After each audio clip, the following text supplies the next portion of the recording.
Bonjour, voici notre documentaire sur Rising H&M par Kylian Edu, Giovanni Holdsworth et Joseph Rad. Donc, nous avons vécu un stage de 3 jours à Rising H&M au centre-ville de Montréal. Lors du premier jour, nous avons commencé avec une présentation par Nadine Wilson, une gestionnaire de projet, et nous expliquer en résumé ce que Rising fait. Nous avons appris que Rising H&M met en place un software développé par SAP nommé SuccessFactors. Ils mettent en place ce logiciel chez plusieurs compagnies comme Costco, Starbucks, Sephora, Under Armour, etc. Ce logiciel possède plusieurs modules qu'on expliquera brièvement. Après un dîner à un restaurant italien, nous avons une présentation par Serge Boulet, directeur de pratique de Payroll. Il nous a montré le fonctionnement derrière un des modules de SuccessFactors, le Payroll. Le Payroll contient la liste des employés d'une entreprise qui ont droit à une paie et les montants que chacun devrait recevoir. Le deuxième jour, on a débuté en rencontrant Chris Michello, un consultant chez Rising H&M. Il implémente Employee Central, un module de SuccessFactors qui gère toutes les promotions, positions ainsi que les dossiers sur tous les employés d'une compagnie. What is your role at Rising H&M? So my name is Christopher Nikilo, and my role is EC consultant. All right, Chris, so what would you recommend to any high school students or any young person wanting to get into the tech industry? So it's pretty generic advice, and I know a lot of people say this, but it's the truest thing ever.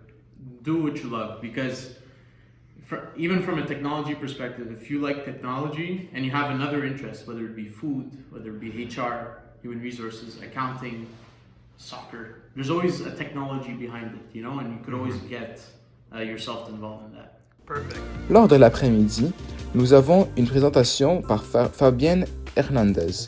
Il est un consultant pour le module de recrutement.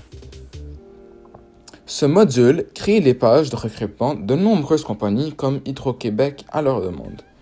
Nous avons ensuite eu la chance d'utiliser leur logiciel pour faire nos propres petites pages de recrutement.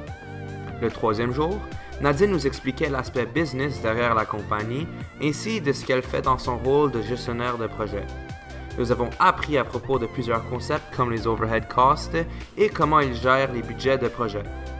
Nous avons ensuite rencontré Osama Zelawi qui nous a démontré comment il programme des projets spécialisés pour des compagnies avec du Java. Finalement, notre stage est terminé avec Anna Maria Kroner, une agente de commercialisation. Elle nous a expliqué comment elle fait de la promotion pour Rising afin de trouver d'autres compagnies qui deviendront des futurs clients. All right, so how does marketing in a service providing company differ from your traditional product company? So in B2B marketing, we're really focused on pull marketing, just inbound marketing. So as opposed to going broad with advertising and commercials, we're really trying to get people to come to us. So we're putting valuable content out there. We're going after our target market on events, through events, and are trying to get the people to come to us directly with their problems. Thank you so much. En général, on a vraiment apprécié notre stage chez Rising. Tout le monde était très gentil et puis l'environnement de travail est très bien. Par contre, à certains moments, les propos étaient compliqués pour nous, mais vers la fin, on a trouvé que tout s'est bien mis ensemble et puis on recommanderait un stage chez Rising à quelqu'un d'autre. Merci beaucoup d'avoir écouté notre documentaire.